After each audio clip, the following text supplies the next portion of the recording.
Est-ce que vous savez ce que c'est que ça? Normalement, vous êtes en train de me prendre pour un con. Évidemment que je sais ce que c'est ça. Mais ça, c'est une véritable aberration. Un truc qu'on ne devrait plus voir depuis plus de 100 ans, mais qu'on voit affiché partout. Ce que vous aviez sur l'écran, c'est pas un atome. Ça ne l'a jamais été. Jamais. On va en discuter un tout petit peu, et ça va me permettre de vous montrer pourquoi je fais de la chimie. J'avais finalement pas le choix. Voilà. Moi, je suis une des quelques personnes, vous pourrez toujours essayer, vous, qui est capable d'écrire la totalité de son nom à partir du tableau périodique. J'étais prédestiné, quoi, en gros, à devenir chimiste. Et on va parler de cette représentation de ce qu'est un atome. L'idée d'atome, elle n'est pas neuve. Hein. Elle date carrément de l'époque des Grecs. Cette idée de, si on prend de la matière et qu'on la coupe, on la coupe, on la coupe, on la coupe, on la coupe, est-ce qu'on finit à un moment par un état où on ne peut plus couper en deux cette matière pour obtenir encore de la matière? Et il y avait deux écoles à l'époque. L'école, on va dire, parce qu'elle a été reprise par lui, d'Aristote, oui, on peut toujours infiniment couper la matière en deux, elle est continue et infinie. D'accord? Et puis l'école atomiste, atomiste veut dire qu'on ne peut pas couper, parce que tome en grec, ça veut dire couper, a, c'est privatif, qui, elle, prétendait que non, il y a un moment où ce qu'on va obtenir, c'est tellement petit que si on le coupe en deux, c'est plus la même chose que ce qu'on avait avant. Les atomistes. Sauf qu'à l'époque, chez les Grecs, ça, c'est juste des délires de philosophie. Il n'y a aucun moyen de prouver ou un point ou l'autre. Il y en a juste un qui semble intellectuellement plus beau que l'autre aux yeux de celui qui est en train de l'énoncer. Il faudra attendre la fin ou le milieu du XIXe siècle pour que cette idée-là refasse jour avec cette fois-ci des arguments plus scientifiques, des tentatives de preuve, d'explication de c'est plutôt l'un et c'est plutôt l'autre. Et la dichotomie atomiste, non atomiste, elle va durer pendant plusieurs dizaines d'années, avec des batailles qui sont, à l'échelle scientifique, sanglantes entre les chercheurs, sur un côté ou l'autre. Celui qui a remis au goût du jour et qui a fait beaucoup d'avancées sur cette idée atomiste, c'est un chimiste qui s'appelle Dalton. Le même Dalton à qui on doit, on ne doit pas le daltonisme à Dalton, mais le nom de daltonisme, on le doit à ce chercheur. D'accord ? Et pour lui, l'atome, c'est une espèce de boule, on le voit sur ses dessins dans ses bouquins, d'accord ? Une espèce de boule. Les différents éléments sont des boules qui sont un peu différentes, il ne sait pas comment, mais ce sont des boules qui s'assemblent et qui s'associent les unes aux autres. Donc quelque chose qui ressemble à ça. Des boules dures, hein, on va dire par exemple des boules de ping-pong ou des boules de billard, d'accord ? Quelque chose dans ce goût-là. Sauf que quelques expériences plus tard, on va s'apercevoir que dans ces trucs-là, il y a autre chose. Ça ne peut pas être juste des boules solides, ces atomes, parce que sous certaines conditions, quand on maltraite un peu la matière, on arrive à en sortir des petits bouts électriquement chargés, négativement, on va appeler ça des électrons, d'accord, qui étaient dedans avant, on les sort, et ce qu'on a, c'est des électrons d'un côté et de la matière positive de l'autre. Alors quand on associe les deux, c'est notre atome de départ. Mais si on a réussi à en sortir quelque chose, c'est qu'il y avait ces petits morceaux à l'intérieur. Thomson, un des chercheurs qui bosse là-dessus à cette époque-là, va émettre l'hypothèse, alors en anglais ça fait plum pudding, en français on traduit en général par pain au raisin, l'idée qu'un atome, c'est une espèce de pâte positive, et dedans, il y a des raisins. Ces raisins, c'est les électrons. Et quand on maltraite la matière, on arrive à sortir les raisins de l'ensemble. OK ? Et en essayant de tester cette théorie-là, un autre chercheur, un Américain cette fois-ci, Thomson était en anglais, s'aperçoit que ce modèle-là, il ne tient pas. Quand il balance sur la matière des espèces de boulets de canon, c'est des noyaux d'hélium à l'intérieur. On appelle ça des particules alpha. Ça passe à travers la matière comme s'il n'y avait rien, comme si c'était entièrement vide. Et de temps en temps seulement, mais extrêmement peu fréquemment, on a l'impression que le boulet qu'on vient de tirer tape dans quelque chose d'excessivement dur et lourd, mais très très peu souvent. Un peu comme s'il y avait une espèce de grille, et il n'y a que quand ça tape sur un fil que ça ressort. Mais une grille extrêmement large. Il y a plein de places, et de temps en temps, on n'a pas de chance, on tape sur un fil. Donc il émet une autre hypothèse. L'atome, ce n'est pas un plum pudding, c'est un machin dur, hyper lourd, au centre, plein de vide, et les électrons doivent plus ou moins graviter autour, une espèce de système planétaire, en gros. Cette image-là, vous la reconnaissez, c'est celle que j'ai présentée au début, c'est celle qu'on voit partout quand on représente un atome. Sauf que ce système-là, il est faux conceptuellement depuis le début. C'est-à-dire que Rutherford lui-même savait, peu de temps après l'avoir proposé, après avoir émis cette idée-là, que ça ne pouvait pas être une représentation réelle de ce qu'est un atome. Parce que ce n'est pas possible, ce système-là. Je parle ici de « ça ne peut pas correspondre aux lois physiques que l'on connaissait à l'époque ». Un électron qui tourne autour d'un proton, c'est une charge électrique négative, qui se déplace dans le champ électrique positif du noyau, ça doit émettre des photons en permanence. S'il émet des photons, il perd de l'énergie. S'il perd de l'énergie, il ralentit, il s'écrase sur le noyau. Boum, c'est tout. Donc ça ne peut pas marcher. Ah, on va avoir un Danois qui va arriver, qui s'appelle Bohr, qui va dire, oui, mais si on met les électrons pas n'importe comment, on les range bien les uns autour des autres sur des orbites bien particulières, donc bien classées, c'est-à-dire que ce n'est pas un bazar, hein, ça ne tourne pas n'importe comment, on pourrait imaginer qu'il y a certaines orbites, certains cercles qui sont stables et que ça marche quand même. Ouais. Donc on le présente la plupart du temps à plat comme ça, sous forme planétaire, directement en vue de dessus. Dans les faits, l'idée de Bohr, c'est plutôt un système en 3 dimensions. D'accord ? On est à une distance constante, mais pas forcément sur une orbite circulaire. Ça peut être placé sous forme de boule, donc en fin de compte, on réobtient la boule de tout à l'heure, dans un système en 3 dimensions. Mais c'est vrai que la plupart du temps, c'est plutôt sous cette forme plane qu'on le présente. Ça sauve un peu les meubles pendant quelques années, au sens où, ouais, si on fait comme ça, mathématiquement, on obtient des résultats qui sont intéressants parce qu'on semble pouvoir les vérifier expérimentalement. Mais ça n'explique toujours pas pourquoi ça marche, parce qu'on a toujours une charge négative qui tourne dans un champ électrique, et ça ne devrait pas pouvoir se faire. Et puis surtout, ce modèle-là, à la limite, puisqu'il a sauvé les meubles pendant un moment, on peut peut-être le garder historiquement, mais dans ce cas, ce qu'on doit garder, c'est réellement l'image de ce qui a été défini par Rutherford et Bohr. Et ce n'est pas ça. Si on veut être cohérent avec l'hypothèse qui a été émise par ces gens-là, ce que l'on devrait avoir sur l'écran, c'est ça. Oui, on voit rien. On voit rien. Parce que si on imagine que le noyau de mon atome, il a la taille d'une bille, eh bien dans ce cas, regardez cet atome depuis l'extérieur, comme dans l'image qu'on avait. Ça correspond à regarder cette bille à une distance de 1 km.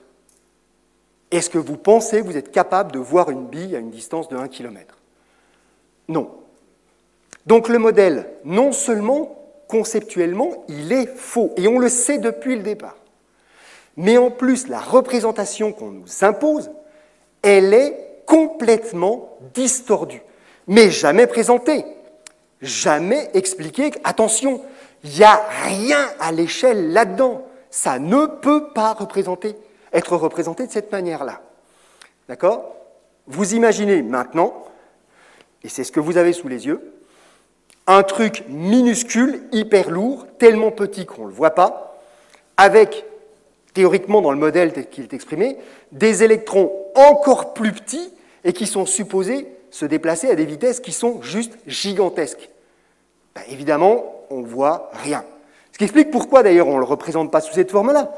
Parce que dessiner un rien sur une feuille de papier pour expliquer aux étudiants à quoi ça ressemble, c'est sûr que ce n'est pas fandard. C'est exactement le même problème que l'on a quand on représente le système solaire. Ça, c'est n'importe quoi. Il n'y a rien à l'échelle dans ce truc-là, ou dans celui-là, à la limite. Il n'y a rien non plus à l'échelle. D'accord? Tout est trop grand, trop près, trop lumineux. Mais bon, à la limite, ça, c'est pas dur de se dire, en vrai, ça ressemble à quoi? Vous leviez les yeux la nuit et vous voyez bien à quoi ça ressemble. D'accord? C'est que des tout petits points, tout petits, tous ceux qui ont déjà essayé de trouver à l'œil nu les planètes dans le ciel, vous savez bien qu'il faut les chercher un bout de temps avant de les trouver. C'est pas simple. D'accord? Donc en fait, ça ressemble plutôt à ça, le système solaire, vu de l'extérieur. À un point un peu plus lumineux au milieu. Et puis, si on regarde bien, les plus grosses planètes, celles qui réfléchissent le plus la lumière du Soleil, qu'on distingue parmi le reste du ciel étoilé. Ok? C'est le même problème, en fin de compte. Ça, c'est pas à l'échelle du tout. Et le mode même de représentation des électrons qui tournent autour du noyau, il est pas bon. Bon, bah alors ça ressemble à quoi, puisque ça ne ressemble pas à ça? Ben, un atome, ça ressemble à ça. Voilà. La seule représentation actuelle valide de ce qu'est un atome, c'est cette équation mathématique, qui s'appelle l'équation de Schrödinger. Ce n'est pas la seule version, on peut l'écrire de différentes manières. J'aime bien utiliser celle-ci pour une raison simple. C'est que quand on la regarde juste comme ça brutalement, il n'y a pas tellement de termes, donc elle a l'air abordable. Puis quand on regarde d'un peu plus près, on s'aperçoit qu'à l'intérieur, il y a des symboles qu'on ne connaît pas. Donc, on ne sait pas comment les interpréter. Ça veut dire quoi, ce trait vertical et puis l'espèce de inférieur ou supérieur qui traîne derrière?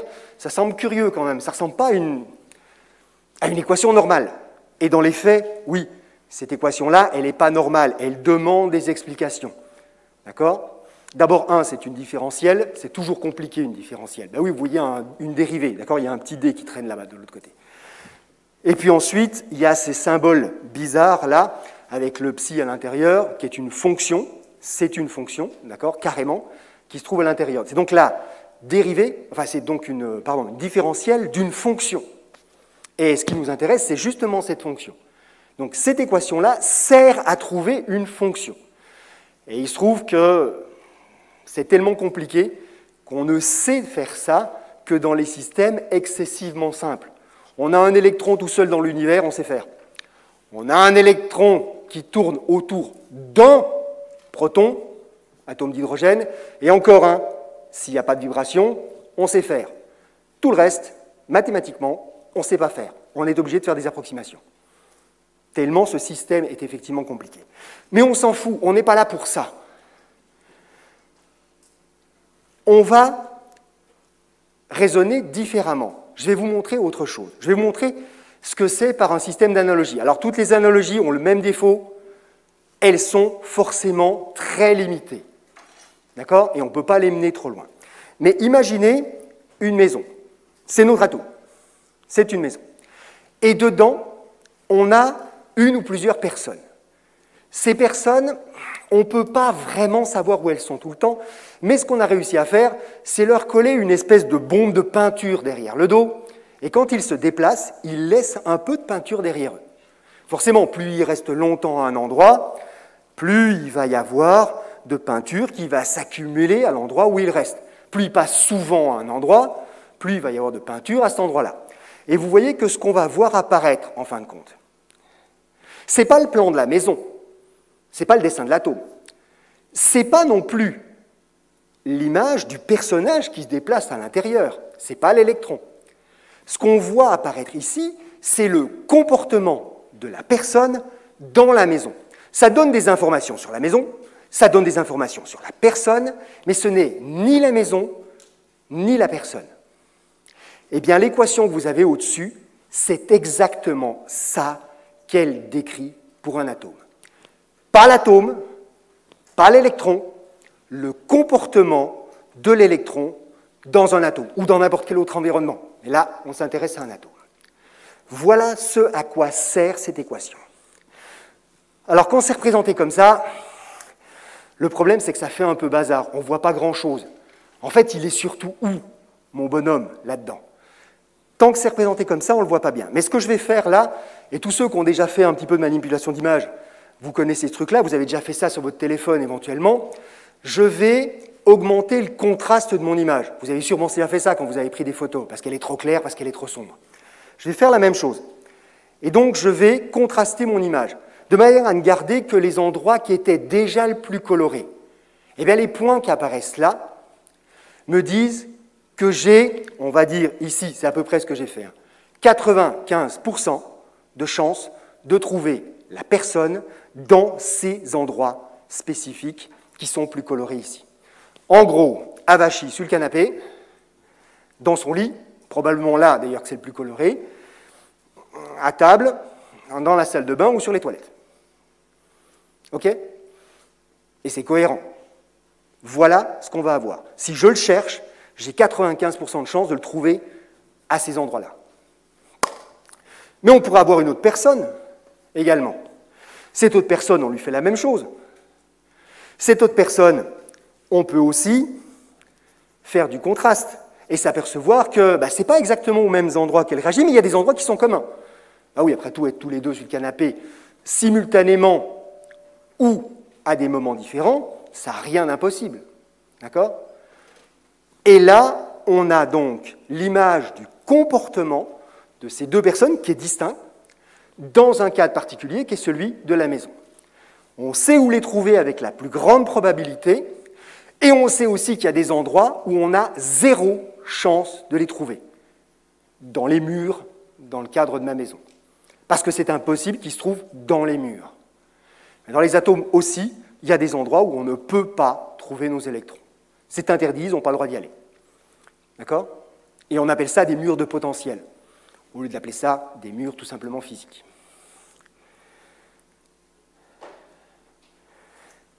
Et là, on va poursuivre cette idée-là un cran plus loin. L'équation compliquée qu'il y avait tout à l'heure, je vous ai dit que dans certains cas, on arrive à la résoudre. Avec un ordinateur suffisamment puissant, on peut calculer les points, en quelque sorte, la manière dont l'électron va se comporter. Et ce que je vais faire là, c'est un truc, on ne peut pas le faire en vrai, hein, mais on va prendre un atome d'hydrogène. Le noyau au centre, vous le voyez bien, ben non, vous ne le voyez pas, vous savez bien qu'il est trop petit, d'accord? Mais on a un proton au centre et un électron autour. Et sur cet électron, j'ai attaché une petite balise qui flash. Donc évidemment, ce n'est pas possible. De temps en temps, elle fait un flash de lumière. Et on va mettre l'écran sur l'enregistrement, pause longue, et on va enregistrer chacun des flashs. D'accord? Et on va voir où on le trouve. Et vous voyez, ça tourne en même temps, qu'il y a une espèce de forme qui se dessine. Mais tout à l'heure aussi, dans ma maison, il y avait des zones qui se dessinaient vraiment. Et bien là, c'est pareil. Pourquoi il y a les deux couleurs? C'est pour l'instant considéré que c'est simplement pour que ça se voit mieux. D'accord? Sinon, on ne voit rien. C'est juste la raison pour laquelle il y a deux couleurs. Il y a une autre raison, mais ça, vous le verrez plus tard. Et vous voyez qu'il y a des endroits où on a beaucoup de petits points. Donc, ça veut dire que l'électron est souvent à cet endroit-là. D'autres endroits où il ne va manifestement pas. Vous avez vu, entre les deux moitiés, il n'y a aucun point à cet endroit-là. Donc, il n'a pas le droit d'y aller, c'est un mur. Puis, il y a des formes qui sont dessinées. Là, il y a 1 demi-million de points. On va passer à 1 milliard. Et vous voyez que les formes se précisent très clairement. Des points en dehors de ce qu'on a là, il n'y en a quasiment pas. Vous voyez que ça s'atténue très vite. Je vais faire comme tout à l'heure. Qu'est-ce que j'avais fait tout à l'heure? J'avais contrasté? Eh bien, on contraste. On contraste que pour garder les zones qui sont le plus colorées. Vous voyez qu'il y a quelque chose qui semble apparaître? Allez, on y va pour de bon, on contraste complètement, cette fois-ci, et je fais comme tout à l'heure, je garde une marque à 95%. J'ai 95% de chance de trouver mon électron à l'intérieur de ces zones colorées, et seulement 5% de le trouver à l'extérieur. Ça, c'est ce qu'on appelle la représentation graphique d'une orbitale. Il y a une espèce d'andouille, mais vraiment, un crétin de scientifique qui a trouvé malin d'appeler ça, et l'équation, la solution de l'équation qu'on a trouvée, une orbitale. C'est probablement la décision la plus stupide qui a jamais été prise en science. Ça ne devrait pas porter un nom qui ressemble à orbite, parce que ça n'a rien à voir avec une orbite. L'orbite, c'est ce qu'on avait tout à l'heure dans le modèle du début. Ça n'y ressemble pas. Et il y a un crétin qui a réussi à trouver le même nom, à sortir le même nom pour deux trucs qui n'ont rien à voir l'une avec l'autre. Et qui explique pourquoi, chaque fois qu'on parle d'orbital à nos étudiants, aux élèves, il y a une espèce de confusion entre les deux choses. Parce qu'historiquement, ça vient du même endroit. Au niveau du vocabulaire, ça vient de la même racine, mais c'est deux choses qui n'ont strictement rien à voir du tout. Ça, ce n'est pas une trajectoire. Ça, ce n'est pas un truc qu'on peut voir. Ça, je l'ai calculé mathématiquement. D'accord?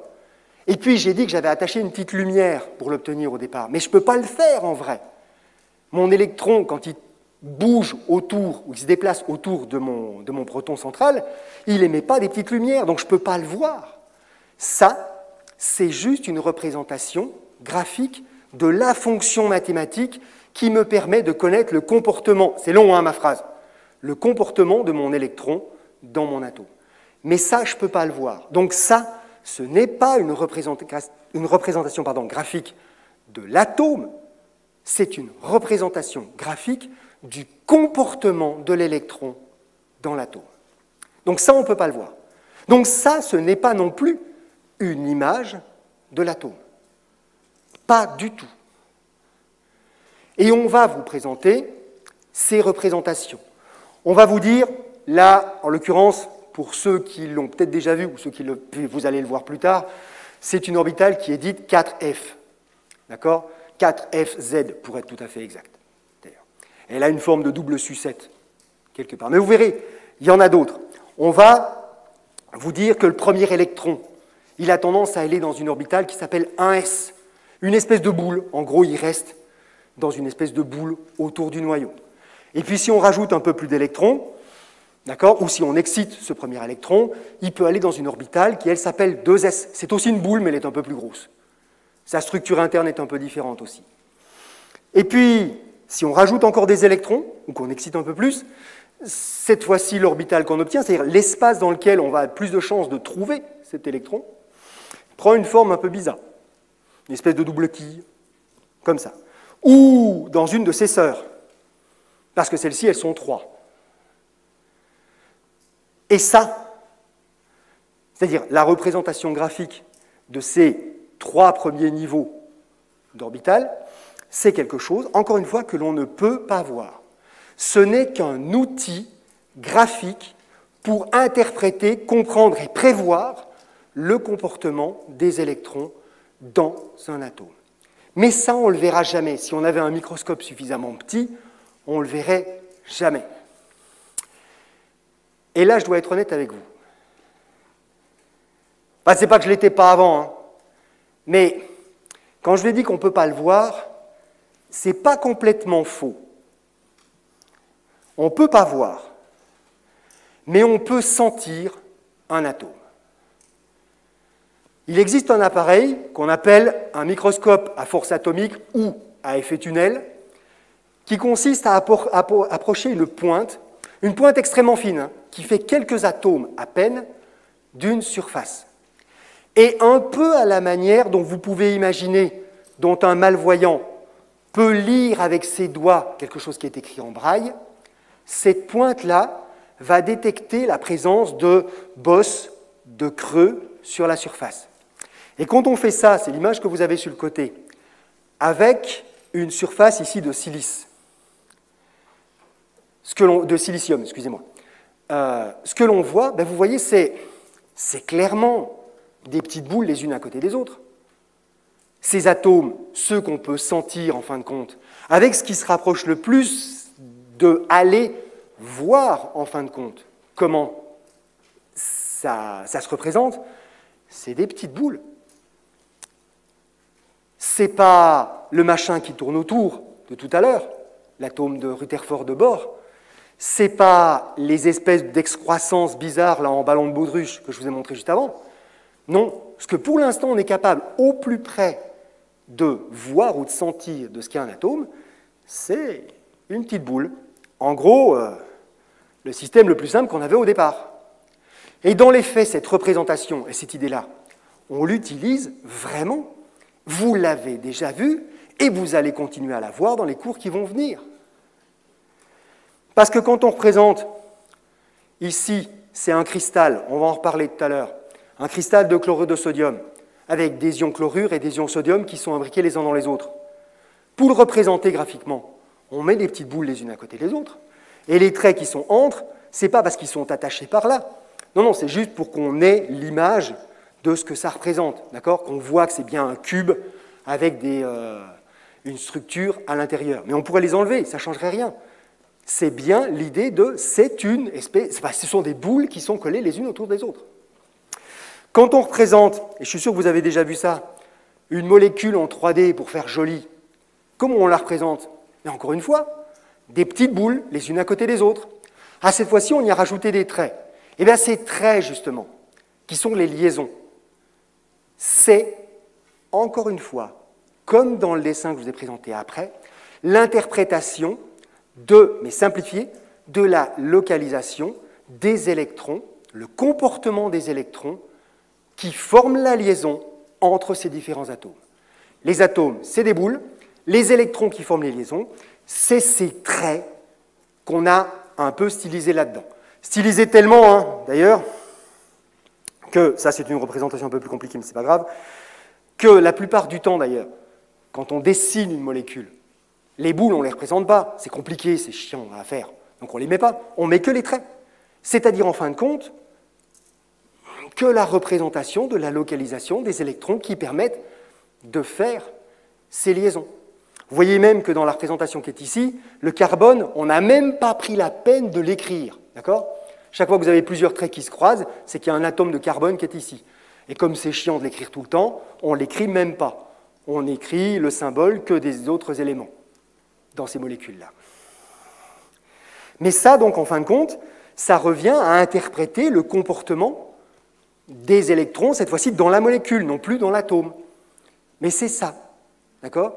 Donc, ces deux représentations, c'est des boules, parce que dans les faits, c'est ce que nous, on est capable de voir, où il y a des électrons qui sont plutôt ici et qui se comportent plutôt comme ça, ce sont les modes de représentation et les seuls qui soient pertinents et que l'on utilise. Mais vous devez bien comprendre ça. L'espèce d'atome qu'on voit écrit partout, ce n'est pas un atome. Ce n'est pas pertinent. Je résume. Ça, ce n'est pas le système solaire. Ça, ce ne sont pas des Gaulois. Et ça, ce n'est pas un atome. Le système solaire, je m'en fous, je ne suis pas astronome.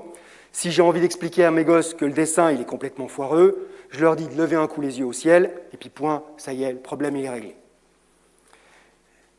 Les deux Gaulois qui sont là, on n'y touche pas, c'est sacré. Point. Et ça, on met à la poubelle.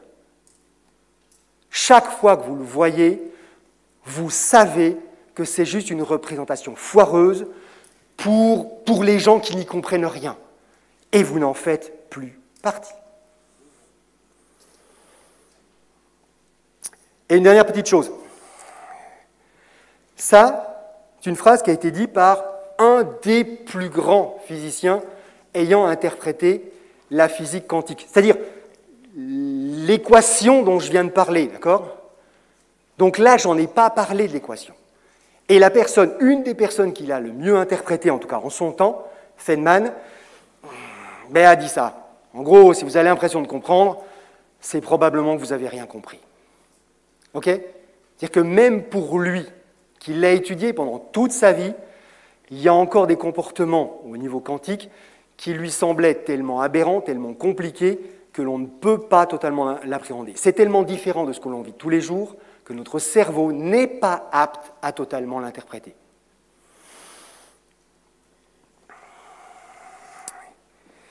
Et pendant qu'il y a le générique de fin là, qui est en train de diffuser, je vais en venir réellement à ce que je voulais vous dire.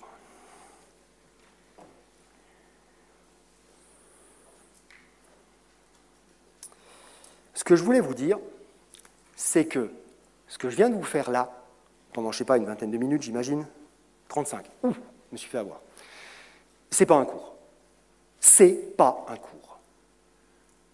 Ce que je viens de vous faire là, c'est une espèce de show qui ne ressemblera jamais à un cours.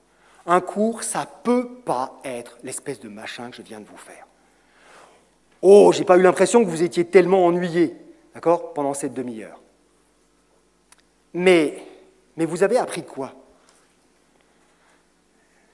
À part, bon Dieu, le dessin que j'ai l'habitude de voir partout, juste c'est rien. Mais alors c'est quoi? Une espèce d'équation compliquée, chelou, que j'ai rien compris. D'accord? Et puis des espèces de ballons de baudruche qui se trimballent autour, où il est allé tellement vite que de toute façon, j'ai rien compris non plus. Mais que ça semble compliqué. Ouais, ça, c'est pas un cours. Ce que je viens de faire, c'est ce qu'on appelle une conférence. On en met plein la vue aux gens qui sont en face, qui ont l'impression d'avoir tout compris, tout pigé, et d'avoir appris plein de choses, et qui n'ont en fait rien à retenir parce qu'il y a très peu de choses à l'intérieur. Un bête message. Le dessin que vous avez l'habitude de voir, c'est ça le message, hein. C'est pas un atome, point. Mais il n'y a que ça là-dedans. Une demi-heure pour dire ça.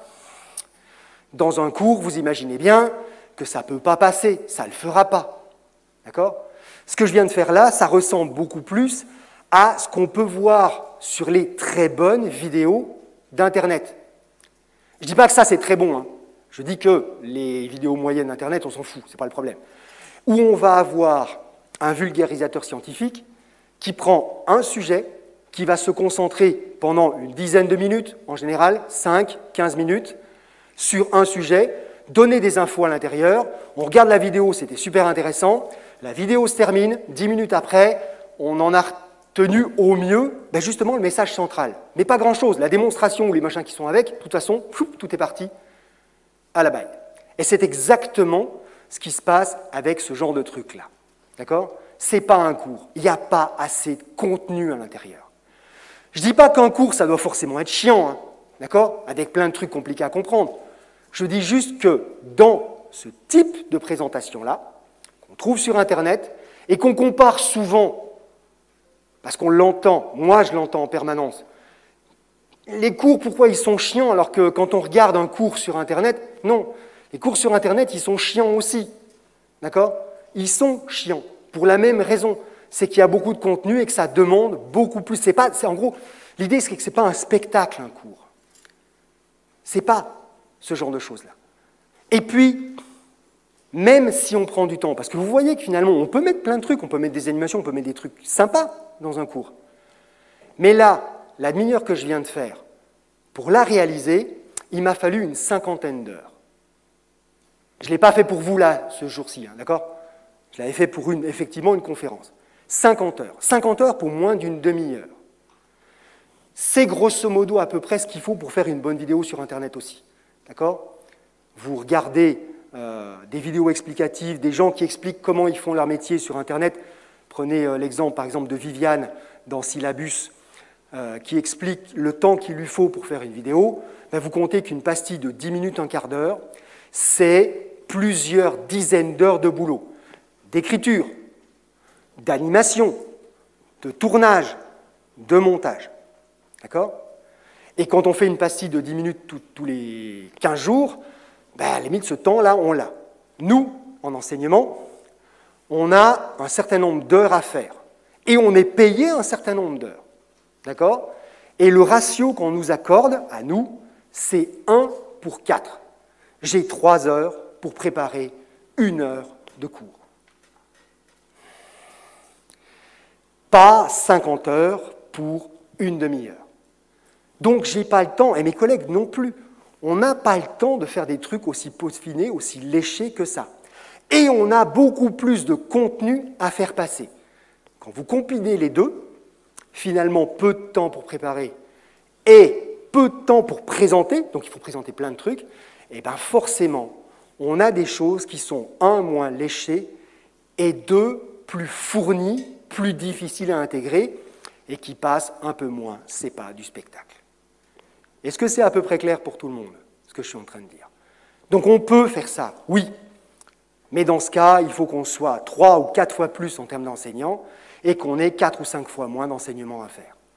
Parce que sinon, on ne peut pas présenter des trucs pareils. C'est bon? Maintenant, petite précision, parce que je ne veux pas saloper le boulot de mes collègues derrière. L'atomistique ce que j'ai abordé ici, donc ce n'est pas un cours, ce n'est pas au programme ce que je viens de faire, que ce soit bien clair. Et puis là-dedans, il n'y a rien, le seul message qui s'y trouve, c'est l'atome, c'est pas comme ça qu'on devrait le dessiner. L'atomistique, c'est le professeur Yves Guillaume qui va vous le faire, d'accord? Et ça va commencer, je ne sais plus exactement, en UE1, mais je ne sais pas exactement quand ça commence, peut-être bien d'ailleurs aujourd'hui ou demain, j'en sais trop rien, où vous allez effectivement parler d'atomistique.